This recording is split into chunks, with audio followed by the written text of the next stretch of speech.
BetaFlex, the dynamic brace for clubfoot treatment using the Ponseti method, by Semeda. Even if the castings according to the Ponseti method initially produce good results, it is the treatment of club feet over a longer period of time that indeed produces the long-lasting results that we require. This is achieved by the use of a long-term brace treatment. Numerous studies prove the particular effectiveness of two leg braces which connect both feet with a rigid bar, thus ensuring that the former clubfoot does not relapse into its original form. However, both parents and children are not always enthusiastic about this kind of treatment.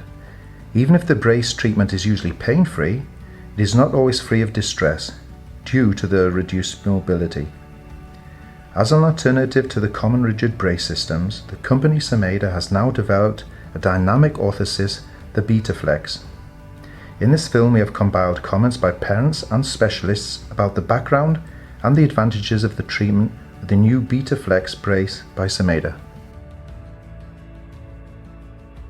The Ponseti method is considered the gold standard for clubfoot treatment at this point, and one of the major problems in the Ponseti method is the brace treatment for several reasons. Many parents do not understand why the brace is necessary, so it is important that we explain to the parents that the brace is there to avoid recurrences. It is not there to correct the foot or to correct residual deformity, but hold the correct position and avoid relapse. If that is not understood, many parents will stop the brace early, which will lead to a relapse, as well as when children don't adjust to the brace well. Wenn Sie die ganze Ponseti-Therapie sich mal vor Augen halten, von Anfang an bis jetzt, was waren so die schwierigen Situationen dabei? Na, die größte Herausforderung war eigentlich schon bei der Geburt. Also hat man es ja direkt gesehen, dass sein Fuß so da weg, also, ne, so weggeknickt war. Und war natürlich erst der Schock so groß. Und dann habe ich gedacht, das hat sich vielleicht einfach nur so ein bisschen, ne, das tut sich schon alleine wieder. Leider nicht, haben sie dann im Krankenhaus schon direkt gesagt, dass es halt ein Klumpfuß ist. Da hatte sich halt eine Ärztin das dann halt mal angeschaut, ne, und hat dann schon gesagt, ja, da gibt es eine Methode nach Ponseti, wird halt gegipst, ne, und dann muss man halt gucken, wie das mit der Achillessehne ist, ob man die eventuell in der OP noch durchtrennen muss und so. Das war super, weil gerade frisch das Kind rausgeschlüpft, ne, und dann wusste schon die ganzen Sachen, war bestens.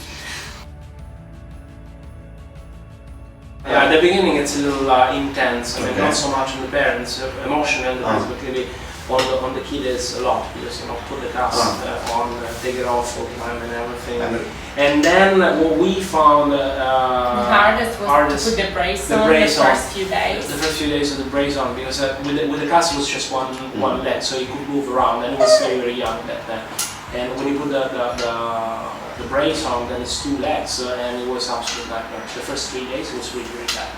So you guys are fine with the brace, and has there been any problems at the beginning? Yeah, he was crying. Well, yeah, he was crying a lot for the first 2 But weeks. he was fine. I think it's more difficult for the parents than for the baby. How long was he crying? 2 weeks. 2 weeks? 2 weeks? Yeah. That's long.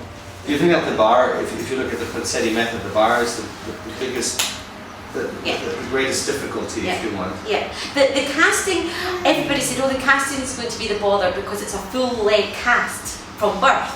But he was used. That's what he was used to. Yeah. He didn't know any different. But this bar, he knows it's foreign, and he does not want this bar on. Yeah. It's just because of the range of motion. He's really restricted with the motion. He didn't sleep much last night at all, but he slept today when I took the bar off. Within a couple of minutes he fell asleep with me taking the bar off. So I left it off for half an hour. When he was like 6-7 months old, Yeah. so we didn't have much of problems when it was initially we applied the cast. However, when he turned around the age of 1 maybe, then when he started talking, communicating, so then he started complaining that he doesn't want the brace, he doesn't want to stay overnight, he will ask me to remove it because he's not comfortable. Some nights we had to remove the cast, and then when he falls asleep we're going to apply the braces, yeah, we have to apply the braces again. I think he doesn't like the fixation, the way it is fixed. He wants to move his knees, and he was not comfortable with it. So. Was waren Ihre hauptsächlichen Beweggründe zum Umsteigen? Komplikationen durch die Schiene, häufig Druckstellen, Nekrosen. Vor allem, wenn es ein einseitiger Klumpfuß ist, vor allem am gesunden, weil dort die Aktivität besonders groß ist. Und wenn die dann da fest angeschnallt sind, dann arbeiten die sich einfach Druckstellen rein. Auch wenn man die Haut besonders schützt mit Schutzpflaster, Polsterungen etc. oder wenn der Kollege da besondere Maßnahmen nimmt, um das noch komfortabler zu gestalten für die Kinder. Bei der war es ja so, dass er ja hier das ja auch nicht machen konnte, das ist ja auch starr, ne? Und somit hat er innen drin einfach immer dagegen gedrückt, so, also immer schön mit richtig viel Kraft. Und da hat er ja sowohl bei dem kranken Fuß, aber viel schlimmer beim gesunden Fuß, halt hinten immer richtige Druckstellen gekriegt, die sich schon fast immer so kurz vorm Entzünden dann waren. Und das war halt wirklich so eine Sache, weil das tut ja natürlich höllisch weh und wir mussten halt aufpassen, wenn jetzt eine Druckstelle ist, sollte sie eigentlich wieder ab. So, und da hatten wir in der Anfangsphase auch die Angst, oh, jetzt haben wir die abgemacht, was passiert, weil jeder hat einmal erzählt, wenn sie die mal einen Tag nicht dran haben, dann kann sich das sofort schon wieder zurückentwickeln. Ne? Das war schon ein Kampf.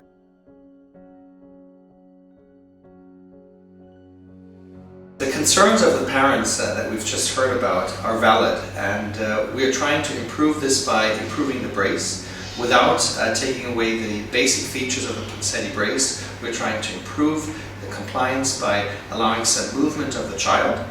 The new brace allows for movement, and it has a spring mechanism that brings the foot back into a neutral position once the child relaxes. So it has maximum effect, it allows for some movement, is easy to apply, is lightweight, and leads to a better compliance for the patients that we have used the brace with.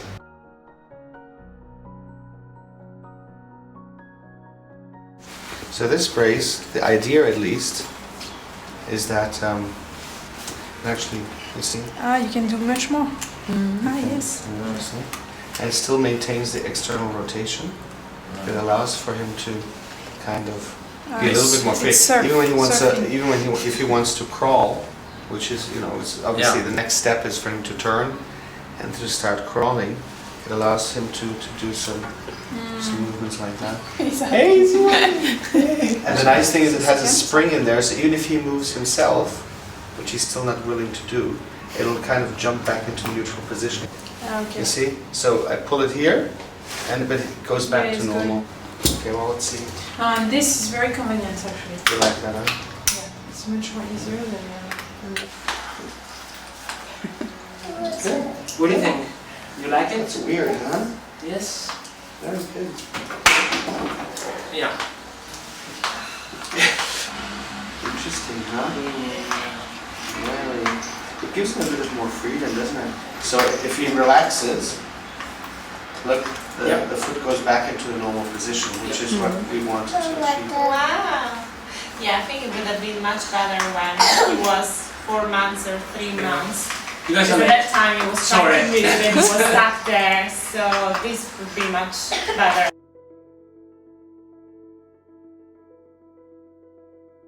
Wir hatten einen Patienten gehabt, der auch noch zusätzlich mit anderen Behinderungen auf die Welt gekommen ist, als Zwilling und Frühgeborenes, und der hatte eine Spastik begleitend zum Klumpfuß, und das war natürlich dann eine besonders große Herausforderung.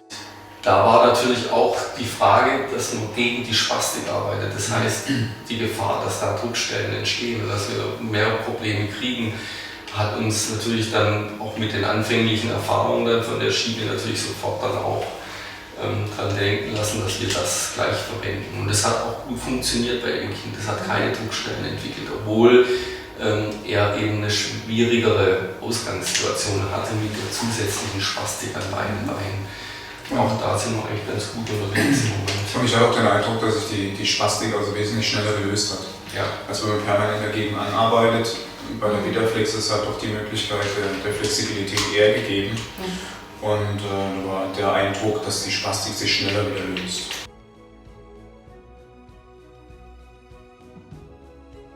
Können Sie kurz was erzählen über den ersten Patienten, den Sie hatten, den Sie umgestellt haben auf die Betaflex-Schiene?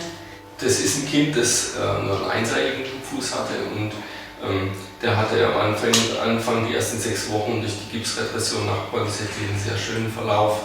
Der Achillessehnen tenotomiert worden, da war alles gut, und wo wir dann auf die umgestiegen sind, hat er eben diese besagten Druckstellen vor allem gekriegt.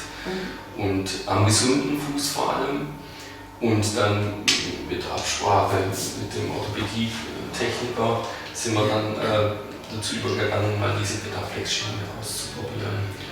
Und dazu kam es dann einfach zu einer guten Abteilung von der Druckstelle und das Kind war auch einfach zufrieden. Und auch ich fand auch die Agilität vom Kind hat mehr zugenommen. Im Fußbereich, in der Bewegung.